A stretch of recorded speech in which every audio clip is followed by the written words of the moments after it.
عند ربنا آمنا بہ کل من عند ربنا، ہم سب قرآن کے ایک لفظ پر ایمان کی طرف سے۔ اب دیکھو عمل کا قاعدہ کیا ہے، کودو میدان میں، بے خطر کود پڑا آتش نمرود میں عشق، عقل ہے محو تماشائے لبے بام بھی، لیکن وہ آگ ذرا ٹھنڈی پڑی تو یہ اندر سے عقل صاحبہ کو پورا موقع ملا، وہ تو پھر کھڑی ہو گئی چاقو چوبند ہو کر،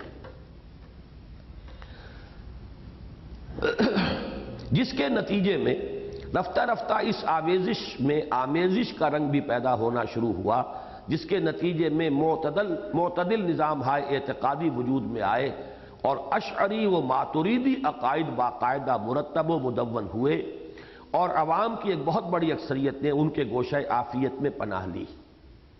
اب یہ ذرا میں سوچ رہا تھا کہ اس کا بھی آپ ایک خاکہ سا ذہن میں رکھیں۔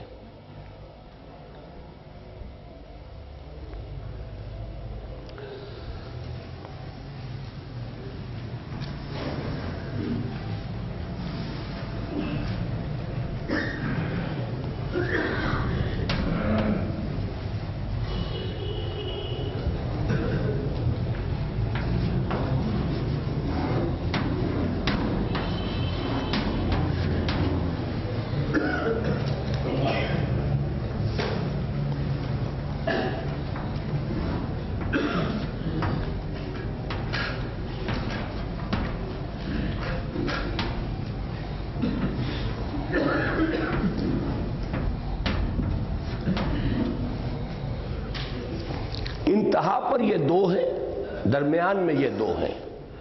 اشاعرہ نزدیک تر ہیں اصحاب ظاہر کے، یہ زیادہ تر ہمارے ہاں اہل حدیث حضرات ہیں، یہ ہمارے ہاں حنفی، یہ گویا کہ ان کو ہم کہیں گے اہل سنت۔ اہل سنت میں بھی یہ دو شیڈز ہیں، امام ابو الحسن اشعری اور امام ماتریدی، ان دونوں سے امام ابو حنیفہ کا جو ہے طرز فکر جو ان کے انداز ہے وہ اس کے قریب ہے، اور اہل حدیث کا اس کے قریب ہے۔ معتزلہ جو ہیں وہ دوسری انتہا پر ہیں، ان کے ساتھ جو ہیں وہ اہل تشیع ہیں۔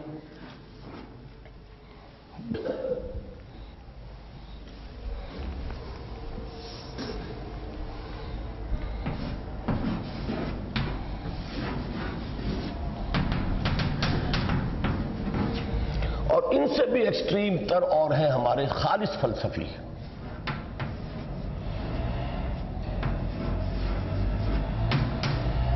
جن میں ابن سینا، فارابی، کندی یہ مشہور ہے۔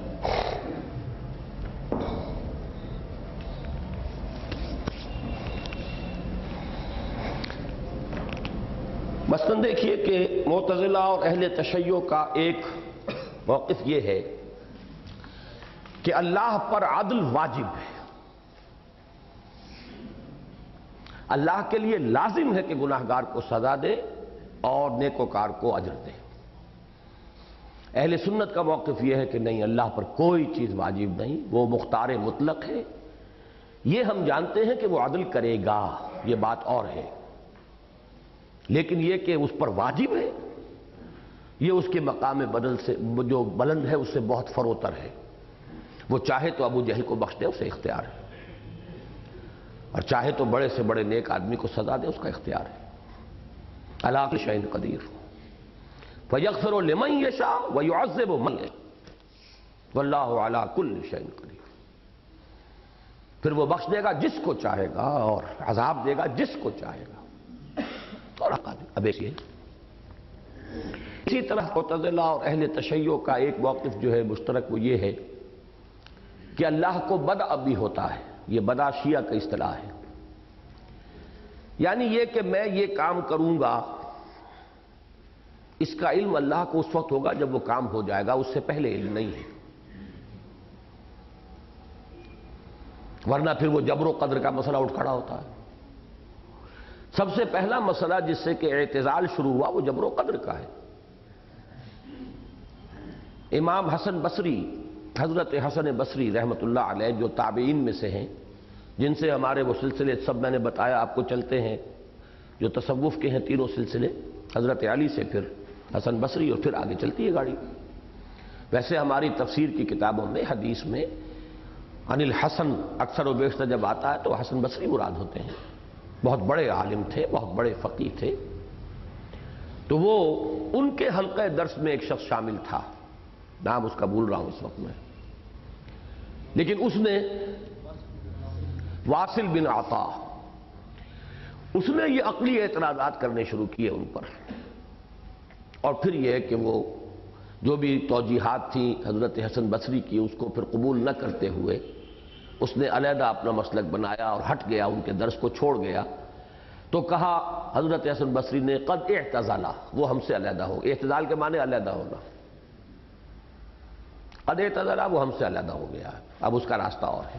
یہاں سے یہ معتزلہ چلے اہل عقل، اور اس میں پھر جبر و قدر کے مسئلے اور پھر یہ تمام چیزیں جو ہیں توجیحات، یہ سب ان کی تعویلات انتہائی عقلی وغیرہ وغیرہ، یہ تمام چیزیں جو ہیں وہ ایک انتہا پر معتزلہ، باقی ادھر جو ہے ان کی کوئی دینی حیثیت نہیں ہے ابن سینا یا کندی یا فارابی کی۔ وہ تو جیسے کیمسٹری کے بہت سے لوگ ہمارے ہاں پیدا ہو گئے یا کوئی اور جو آپٹکس کے ماہرین پیدا ہو گئے، ایسے خالص فلسفی ہیں وہ، ان کی یہاں پر کوئی، میں نے صرف ذکر کر دیا ہے۔ باقی یہ کہ مذہبی اعتبار سے معتزلہ کی اہمیت رہی ہے، ان کے ساتھ بریکٹڈ ہے اہل تشیع، علم کلام کے اعتبار سے۔ اس کی بالکل دوسری انتہا جو ہے وہ اصحاب ظاہر ہیں، درمیان میں ابو الحسن علی اشعری جو ہے وہ اصحاب ظاہر سے قریب تر ہے لیکن درمیان میں ہے، یعنی لیفٹ ٹو دی سینٹر اور رائٹ ٹو دی سینٹر والی اصطلاح جو ہے، اور رائٹ ٹو دی سینٹر جس میں کہ عقلیت کا کافی دخل ہے، وہ یہ ماتریدی عقائد ہیں، اور حنفی عقائد بھی وہی ہیں۔ خالص علمی سطح پر یہ نزاع بعد میں بھی جاری رہا، اور امام غزالی اور امام ابن تیمیہ ایسے اصحاب فکر و نظر عقلیت پرستی پر شدید عقلی ضربیں لگا کر نقل کے دفاع کا مؤثر بندوبست کرتے رہے۔ اس سلسلے میں دو باتیں خاص طور پر نوٹ کرنے کی ہیں۔ ایک یہ کہ معتزلہ اور اصحاب ظاہر کے تصادم کے نتیجے میں جو معتدل مسلک اہل سنت اشاعرہ اور ماتریدیہ کے نظام ہائے اعتقادی کی صورت میں ظاہر ہوا، اس کا اصل تانا بانا بھی وقت کے فلسفہ اور منطق ہی سے تیار ہوا ہے، جس میں ایمان کے لازوال اور ابدی حقائق خوبصورتی کے ساتھ بن دیے گئے ہیں۔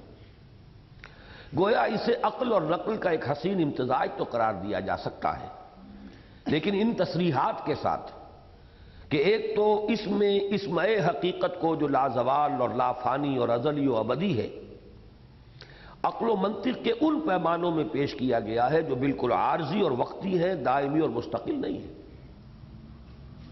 یہ عقل و منطق کے وہ پیمانے تو چینج ہو جائیں گے، جیسے کہ میں نے بتایا تھا نا کہ ایک زمانے میں پچھلی صدی میں میٹر انرجی علیحدہ کیٹیگریز تھیں، اب وہ کیٹیگریز بدل چکی ہیں، وہ تو ایک ہی شے ہے، دو کیٹیگریز کہاں ہیں؟ تو عقل کا اور ظاہری علوم کا اور فزیکل سائنسز کا یہ تو صغرا کبرا بدلتا رہے گا۔ اس وقت کی جو منطق تھی، جو اس وقت کے عام تھی اور چھائی ہوئی تھی، اس کی سطح پر ایمانی حقائق کی جتنی بھی بہتر سے بہتر ممکن تعبیر ہو سکتی تھی وہ کر دی گئی۔ اور دوسرے یہ کہ یہ کہنا بالکل غلط ہوگا کہ ان عقائد کے منطقی و کلامی طرز بیان میں حقیقت ایمان بتمام و کمال سمو دی گئی ہے، یہ ممکن ہی نہیں ہے، وہ میں پہلے کہہ چکا ہوں۔ حقیقت ایمان در حقیقت اس شے کا اب یہاں پہ تھوڑا سا میں بیان کر ہی دوں۔ ایمان در حقیقت متعلق ہے روح کے ساتھ۔ انسان میں دو عقلیں ہیں، چونکہ اس کے دو وجود ہیں، independent of each other although they interact with each other۔ دو چیزیں اپنی جگہ پر آزاد ہیں، علیحدہ ہیں، لیکن ان کا ایک تعامل ہے، باہم گتھے ہوئے ہیں۔ ایک کی سورس ہے عالم بالا، دوسرے کی سورس ہے عالم اسفل۔ ایک خاک سے آیا اور ایک افلاک سے آئی روح، یہ دونوں انڈیپینڈنٹ ہیں۔ وجود حیوانی کی عقل جو ہے وہ اس دماغ سے متعلق ہے، اور اس دماغ کا سارا تعلق ہمارے حواس خمسہ سے ہے، اس سے معلومات آتی ہیں، انہیں یہ پروسیس کرتا ہے، یہ کمپیوٹر ہے۔ اس کا صغرا کبرا جو ہے وہ اسی سے بنے گا، جو سینس ڈیٹا اس کو ملے گا اس سے بنے گا۔ یہ دماغ مائنر فارم میں یا لیس ایوالوڈ فارم میں حیوانات میں بھی ہے۔ میں تو ایک مثال جو دیا کرتا ہوں بہت ہی خوبصورت ہے، آپ کے علم میں بھی ہوگی، اور یہ میرا مشاہدہ تھا ایکچولی، کہ ایک کیڑا جا رہا تھا، جیسے یہ راؤنڈ ورم سا ہوتا ہے ایسا ایک کیڑا، وہ چھوٹے چھوٹے سیگمنٹس ہوتے ہیں اس میں جا رہا۔ میں نے اس کے آگے ایک تنکا رکھ دیا، اس نے اپنی ڈائریکشن چینج کر لی، پھر دوبارہ تنکا رکھا اس کے سامنے، اس نے پھر ڈائریکشن چینج کر لی، تیسری مرتبہ رکھا پھر ڈائریکشن چینج کی، چوتھی مرتبہ رکھا تو وہ تنکے کے اوپر سے گزرا۔ میں نے کہا سارا مینٹل پروسیس اس کے اندر موجود ہے، فیلنگ ہے، اس نے دیکھا ہے رکاوٹ ہے، پھر اس نے ڈیسیجن لیا ہے کہ I must change my direction to avoid this obstruction. پھر جب اس نے دیکھا یہ آبسٹرکشن پیچھا نہیں چھوڑ رہی، تو اس نے ڈٹرمن کیا ہے کہ I have to overcome the obstruction. باقی ہمارا فکر جو ہے یہ عقل حیوانی اس سے آگے اور کیا ہے، یہی تو ہے سب کچھ۔ ذرا اس کا مواد بہت ہے، اس کا سینس ڈیٹا بہت ہے، جمع ہوتا جا رہا ہے، باقی سارا یہ پروسیس، مینٹل پروسیس جو ہے یہ تو اس کیڑے کے اندر بھی ہے۔ تو یہ عقل حیوانی کا تعلق ہے اس دماغ سے، اس کمپیوٹر سے۔ اس کے تصورات جو ہے لامحدود ہو ہی نہیں سکتے۔ عقل میں جو آ گیا پھر وہ خدا کیوں کر ہوا؟ یہ تو محدود ہے، لامحدود کیسے آئے گا اس میں؟ ناممکن ہے۔ لہذا وہ میں کہہ رہا ہوں یہ کامل عقلی توجیہ اس عقل کے ذریعے سے ایمانی حقائق کی جو غیر محدود ہیں، مطلق ہیں، ممکن ہی نہیں، امپاسبل، لاجیکلی امپاسبل۔ البتہ روح جو ہمارے اندر ہے اس کا بھی ایک عقل ہے اس کی، اور اس کی بھی آنکھیں ہیں، اس کے بھی کان ہیں، وہ سنتی بھی ہے، وہ دیکھتی بھی ہے، independent of these eyes and these ears. اس سب کو کہتے ہیں قلب۔ قلب روح کا مسکن بھی ہے، قلب روح کا دماغ بھی ہے، قلب روح کی آنکھ بھی ہے، قلب روح کے کان بھی ہے۔ لہم قلوب لا یعقلون بہا فتکون لہم قلوب یعقلون بہا۔ ان کے دل ہوتے جن سے یہ عقل کرتے، دل سے عقل کریں، یہ دماغ سے عقل اور شے ہے۔ فَإِنَّهَا لَا تَعْمَى الْأَبْصَارُ وَلَكِنْ تَعْمَى الْقُلُوبُ الَّتِي فِي الصُّدُورِ۔ یہ آنکھیں نہیں اندھی ہوتی، دل اندھے ہو جاتے ہیں۔ ابو جہل کی یہ آنکھیں اندھی نہیں تھی، دل کی آنکھ اندھی تھی۔ یہ روح کی آنکھ، روح کے کان، میں نے اس لیے کہا تھا جو روح کے کانوں سے سنی جانے والی باتیں ان پر زیادہ یقین کریں ان باتوں سے کہ جو ان کانوں سے سنی جا رہی ہیں۔ یہ اس میں نشأت ثانیہ میں الفاظ تھے کہ نہیں؟ دل کی آنکھوں سے دیکھی جانے والی حقیقتوں پر زیادہ یقین ہو بنسبت ان حقیقتوں کے جنہیں ہم ان آنکھوں سے، سر کی آنکھوں سے دیکھ رہے ہیں۔ وہ ہے ایمان اصل میں تو۔ اب جی روح جو ہے یہ باؤنڈ لیس ہے خود، یہ عالم امر کی شے ہے۔ یسألونک عن الروح قل الروح من امر ربی۔ اس باؤنڈ لیس میں سما سکتا ہے اللہ، کیونکہ یہ خود یعنی اللہ کا علم، اللہ کا ایمان، اللہ کا یقین یہ اس میں سما سکتا، یہاں نہیں سما سکتا۔ یہ ہے ذہن میں رکھیے۔ اسی لیے وہ حدیث ہے، اگرچہ محدثین تو اسے نہیں مانتے لیکن ہمارے ہاں اکثر محققین اور جو مفسرین ہیں سب مانتے ہیں اس کو، کہ لم یسعنی ارضی ولا سمائی ولکن یسعنی قلب عبد المومن۔ میری سمائی جو ہے، میرا سما جانا، یہ نہ آسمانوں میں ممکن ہے نہ زمین میں، نہ آسمان کے اندر میں سما سکتا ہوں نہ زمین میں، ہاں اپنے بندہ مومن کے دل میں سما جاتا ہوں، اس میں وہ وسعت ہے جس میں کہ میں سما سکتا ہوں۔ لم یسعنی ارضی ولا سمائی، نہ میرا آسمان نہ میری زمین، اس کی وسعتیں اتنی نہیں ہے کہ میں سما سکوں۔ ولیکن یسعنی قلب عبد المومن، ایک بندہ مومن کے دل میں سما جاتا ہوں۔ تو وہ بات جو ہے وہ دل کی ہے۔ ایمان تو در حقیقت دل کا ایمان ہے۔ یہ قانونی اقرار، نسلی ایمان، یہ ہمارا دنیا میں ایک دوسرے کے ساتھ معاملہ کرنے کی اساس ہے کہ یہ بھی مسلمان وہ بھی مسلمان، اس مسلمان کی شادی ہو سکتی ہے مسلمان لڑکی سے، اس مسلمان کو اولاد اپنے مسلمان والدین سے مل سکتی ہے. It's the basis of our social order, our political order. اسلامی ریاست کی شہریت مسلمان کو مل گئی، پوری حقوق ہیں، اور اسلامی معاشرے کی رکنیت مل گئی مسلمان کو. باقی ایمان اصل میں اس شے کا نام نہیں ہے. ایمان تو وہ دل میں وہ یقین، اور دل کا یقین جو ہے اس کا مطلب ہے روح کے اندر وہ علم اللہ کا وہ سما جائے. بہرحال چلیے، ان عقائد کو بھی زیادہ سے زیادہ ایک خاص دور کی عقلی سطح پر اس وقت کی متداول منطقی اصطلاحات میں حقائق ایمان کی امکانی حد تک ترجمانی قرار دیا جا سکتا ہے.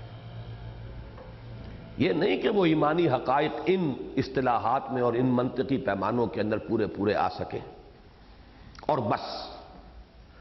دوسرے یہ کہ اس وقت بھی مذہب کا دفاع اور عقل و نقل کا یہ امتزاج صرف ایسے ہی لوگوں کے ذریعے ممکن ہو سکا جو بیک وقت صاحب عقل بھی تھے اور حامل نقل بھی. بالکل یکرخے لوگ اس کام کے لیے اس وقت بھی بیکار تھے.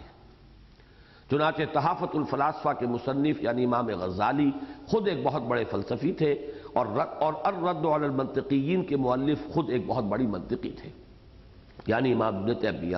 اور یہ ممکن ہی نہیں کسی ایسے شخص کے لیے جو خود وقت کے فلسفہ و منطق کی گہرائیوں میں اترا ہوا نہ ہو، یہ ممکن ہی نہیں کہ وہ ان کی گمراہی و کج فہمی کی جڑوں پر مؤثر تیشہ چلا سکے. یہ تو بار بار بات آ چکی ہے.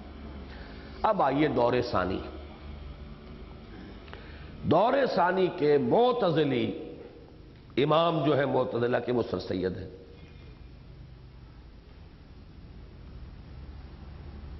یہ اب اس کے بعد جو باقی شیڈز ہیں وہ آپ کے سامنے آ چکے ہیں. اسلام پر اقلیت کا دوسرا بڑا حملہ آج سے تقریباً 200 سال قبل یورپ کے اس فلسفہ و فکر کے زیر اثر شروع ہوا جس کی تعمیر خالص مادہ پرستی کی اساس پر ہوئی تھی.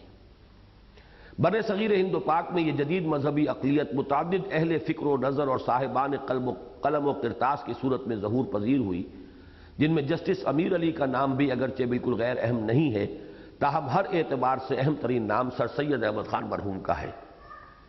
فکر اسلامی کے اس دور میں ان حضرات کا مقام بالکل وہی ہے جو دور قدیم میں اولین معتزلہ کا تھا، یعنی مذہب کے نقل کے مقابلے میں عقل کی بالکل دوسری انتہا پر. سر سید مرحوم کا ملت اسلامی کے ساتھ اخلاص تو ہر شک و شبہ سے بالا تر ہے ہی. واقعہ یہ ہے کہ ان کے مذہب کے ساتھ مخلصانہ تعلق میں بھی شک کی قطعاً کوئی گنجائش نہیں. نماز روزے کے معاملے میں وہ متشدد وہابی تھے. نبی اکرم صلی اللہ علیہ وسلم کے ساتھ انہیں ایسا والہانہ تعلق خاطر تھا کہ جب 1858-64 میں سر ولیم میور کی کتاب حیات محمد شائع ہوئی صلی اللہ علیہ وسلم، اور ولیم میور اس وقت لیفٹیننٹ گورنر تھا، یہی وہ شخص ہے جس نے کہا تھا کہ میری اہلیہ آنا چاہتی ہیں آپ کے گھر میں خواتین سے ملنے کے لیے، اور سر سید نے انکار کر دیا تھا. وہی ولیم میور جو ہے بہت بڑا عالم بھی تھا، مستشرق تھا، اورینٹلسٹ. اس نے لائف آف محمد کتاب لکھی اور حملے کیے حضور کی سیرت پر، جس میں حضور کی سیرت مبارکہ پر رقیق حملے کیے گئے تو وہ سخت بے چین اور مضطرب ہو گئے، اور بقول ان کا جگر خون ہو گیا. اور انہوں نے لندن سے اپنے ایک دوست کو لکھا کہ میں اس کا جواب لکھ رہا ہوں، اس کی اشاعت کے لیے رقم کی ضرورت ہوگی، تم اول تو راجہ جے کشن داس سے قرضہ حاصل کرنے کی کوشش کرو، ورنہ میری علی گڑھ والی کوٹھی فروخت کر دو. مجھے جواب دینا ہے اس کا. غالباً اس کتاب کا نام خطبات احمدیہ ہے. حضور کی سیرت پر جو سر سید احمد نے پھر جو یہ لکھی تھی کتاب وہ خطبات احمدیہ ہے. اگرچہ اس کے بارے میں مغالطہ ہو جاتا ہے کہ شاید وہ قادیانیوں کی کتاب ہے، وہ نہیں ہے بلکہ وہ سر سید احمد. بھائی ہما ان پر مغربی علوم و فنون اور خاص طور پر جدید سائنس کا ایسا رعب تھا اور مادہ پرستانہ نقطہ نظر ان پر اس قدر غالب آ گیا تھا کہ ان کی اینک سے جب انہوں نے دین و مذہب کا مطالعہ کیا تو اس کی بہت سی چیزیں انہیں ایسی نظر آئیں جن کو ماننے کے بعد اہل مغرب سے آنکھیں چار کرنا ان کے نزدیک دشوار تھا. You can't see eye to eye with the people of West. چنانچہ دین و مذہب کی خیر خواہی انہیں اسی میں نظر آئی کہ اس کی کچھ حجامت کر دی جائے، کچھ اس کے ادھر ادھر کے حصے جو ہیں وہ کاٹ دیے جائیں. انہیں اسی میں نظر آئی کہ ایسی چیزوں کی حتی الامکان تو عقلی و سائنٹیفک توجیہ کر دی جائے اور جن چیزوں کی توجیہ کسی طرح ممکن نہ ہو ان کا انکار کر دیا جائے۔ چنانچہ ملائکہ محض قواعد طبعیہ فورسز آف دی نیچر قرار پائے، جن انسانوں ہی میں سے اجڑ گوار اور مشتعل مزاج لوگ ٹھہرے۔ معجزات کی خالص طبعی فزیکل توجیہ ہوئی۔ جنت اور دوزخ کو مقامات پلیسز نہیں بلکہ صرف کیفیات یعنی سٹیٹس قرار دیا گیا۔ مذہبی رواداری کا راگ الاپا گیا۔ جہاد کے بارے میں معذرت خواہانہ روش اختیار کی گئی۔ دنیاوی ترقی و عروج نظریات و افکار کی صحت کے ثبوت گردانے گئے، اور مغربی تہذیب و تمدن و طرز بود و باش کو مسلمانوں کے جملہ قومی و ملی امراض کا واحد علاج اور ان کے عروج اور ترقی کا واحد ذریعہ قرار دیا گیا۔ چنانچہ بالکل صاف کہا گیا کہ مذہب کے علاوہ ہر بات میں انگریز بن جاؤ، اور نوبت بہیں جا رسید کہ خود خدا کا تصور بھی حی و قیوم سمیع و بصیر رحیم و کریم صاحب ارادہ و مشیت اور غفور و منتقم ہستی کے بجائے سائنس کے علت العلل دی فرسٹ کاز کی صورت اختیار کر گیا۔ اور وحی اور قرآن کے بارے میں جو تصور اختیار کیا گیا اور بیچارے جبریل امین کو جس طرح بیک بینی و دو گوش رخصت کیا گیا، وہ اس شعر سے ظاہر ہے کہ جبریل امی قرآن بپیغام نمی خواہم ہما گفتار معشوق است قرآن کے مندارم۔ مجھے جبریل امی کی زبانی لایا ہوا قرآن مجھے نہیں چاہیے، نمی خواہم۔ ہم تو سمجھتے ہیں کہ ہمارے معشوق ہی کا کلام ہے یہ سارا سرتا سر۔ اب معشوق میں البتہ دو امکانات تھے۔ اس شعر میں معشوق کا اطلاق جس طرح حضور پر بھی ہو سکتا ہے اور خدا پر بھی، بالکل اسی طرح کا قول ہے ڈاکٹر فضل الرحمان صاحب کا کہ قرآن سارے کا سارا بیک وقت خدا کا کلام بھی ہے اور کلام رسول بھی۔ دونوں جگہوں پر اصل انکار جبریل امین کا ہے، اور یہی تصور ہے یہ ابن سینا، فارابی وغیرہ کا۔ ڈاکٹر فضل الرحمان کا جو ڈاکٹریٹ کا تھیسس ہے وہ اسی موضوع پر تھا، دی کانسیپٹ آف پروفیسی، پروفیٹہوڈ یا پروفیسی ان اسلام، اور اس میں وہ قدیم فلاسفہ جو ہیں ان کے حوالے سے انہوں نے کہا تھا کہ یہ در حقیقت یہ انسان کے اپنے اندر ہی سے چشمہ ابلتا ہے، یہ کوئی خارج سے لانے والی شے نہیں ہے کوئی جو وہی جو ہے، بلکہ انسان کے اپنے اندر سے ہی یہ بات، جیسے کہ فوارہ چھوٹتا ہے نیچے سے ایسے۔ گویا مذہب کی مکمل قلب ماہیت ہو گئی، اور ہماری اپنی وضع کردہ اصطلاح کے مطابق مذہب کا خالص غیر مذہبی ایڈیشن تیار ہو گیا۔ یہ نشأت ثانیہ کی اصطلاح ہے۔ وہ 1 سال پہلے کی تحریر تھی سن 67 کی، یہ سن 68 کی ہے، تقریباً 1.5 سال کا فصل ہے۔ چنانچہ بالکل ٹھیک کہا تھا حضرت اکبر الہ آبادی نے، دیکھ کاریگری حضرت سید اے شیخ، دے گئے لوچ وہ مذہب میں کمانی کی طرح، جدھر چاہو اس کو موڑ لو۔ کمانی کو جس طرح آپ جو ہے ادھر سے ادھر اس کی شکل بدل لیتے ہیں، وہ لوچ پیدا کر دیا مذہب میں، جدھر چاہو موڑ لو اس کو۔ دیکھ کاریگری حضرت سید اے شیخ، دے گئے لوچ وہ مذہب میں کمانی کی طرح۔ ہم نے سر سید مرحوم کی جدید مذہبی عقلیت کے یہ چند شاہکار اس لیے پیش کر دیے کہ یہ واضح ہو جائے کہ آج کی تمام نام نہاد مذہبی عقلیت ریشنلزم، خواہ و پرویزیت کی صورت میں ظاہر ہوئی ہو، خواہ فضل الرحمانیت کی شکل میں، در حقیقت فکر سر سید ہی کی خوشہ چینی اور نہایت کورانہ تقلید ہے۔ دیکھیے اتنی شدید جو ہے تنقید بھی میں نے کی ہے ڈاکٹر فضل الرحمان پر، لیکن ذرا سا وہ جو ان کے لیے میں نے کہا تھا کہ بھائی ان کا ناکردہ گناہوں کا بوجھ تو ان پہ نہ ڈالو، اور یہ جو صدر ایوب نے اسے قربانی کا بکرا بنایا ہے، اصل میں تو ایجیٹیشن تو ایوب کے خلاف ہے، اس کے خلاف نہیں ہے، لیکن ایوب خان نے جو ہے ان کو قربانی کا بکرا بنا کے بیک بینی اور 2 گوش رخصت کر دیا۔ میں نے ان سے جب بھی وہاں ملاقات ہوئی، شروع میں کافی ہوتی تھی، میں نے ان سے کہا تھا کہ یہ آپ نے کیا کیا، ملک چھوڑ کر آ گئے، آپ وہاں رہتے کام کرتے، انڈیپینڈنٹ پوزیشن میں کام کرتے، تو کوئی نہ کوئی یہ ہے کہ کوئی ہوتا ہے نا، پھر کثر و انکسار ہوتا ہے، آدمی اپنی رائے پر غور کرتا ہے، کوئی بات جو آپ کی صحیح ہے وہ آرتھوڈاکس علماء اس پر غور کرتے، لیکن آپ امریکہ میں آ کر بیٹھ گئے۔ اب یونیورسٹی میں تو یقیناً اونچا مقام مل گیا، اور امریکن گورنمنٹ بھی ان کی بہت ہی عزت کرتی تھی۔ وہ 2 ہی اسکالر سے واقف تھی، اسکالرز آف اسلام، ڈاکٹر فضل الرحمان اور حسین نصر آف ایران، لیکن حسین نصر کا زیادہ معاملہ فلسفے کا تھا، تو اسلامی شریعت وغیرہ سے متعلق جو معاملات ہوتے تھے اور اسلامک ہسٹری اور اس سے متعلق وہ سب ہمیشہ ریفر کیے جاتے تھے ڈاکٹر فضل الرحمان کو. جب بھی کبھی وائٹ ہاؤس کے اندر، لطیفہ تو سنایا ہوا میں نے، جب توبہ والی بات آئی تھی، جب خمینی صاحب نے کہا کہ امریکہ اگر توبہ کر لے تو ہم اس کے ہاسٹیجز جو ہے امریکنز کو چھوڑ دیں گے، تو باقاعدہ ایک میٹنگ بلائی گئی وائٹ ہاؤس میں اور ان کو بلایا گیا. ڈاکٹر فضل الرحمان نے خود مجھے بتایا کہ مجھے بھی انوائٹ کیا گیا. واشنگٹن گئے وہ شکاگو سے ہوائی جہاز میں بیٹھ کے، اور مسئلہ یہ تھا کہ ہمیں بتائیں یہ توبہ کیا ہوتی ہے، جس پر میں یہ تبصرہ کیا کرتا ہوں کہ خمینی صاحب نے امریکہ سے توبہ کرا دی. سوچ رہے ہیں بیٹھ کر. بہرحال یہ ان کا وہاں تو مقام تھا، لیکن یہاں رہتے کام کرتے. بہرحال وہ تو ہر شخص کا اپنا ایک معاملہ ہے. سر سید بیچارے تو پھر بھی معذور تھے. I have all sympathies with him.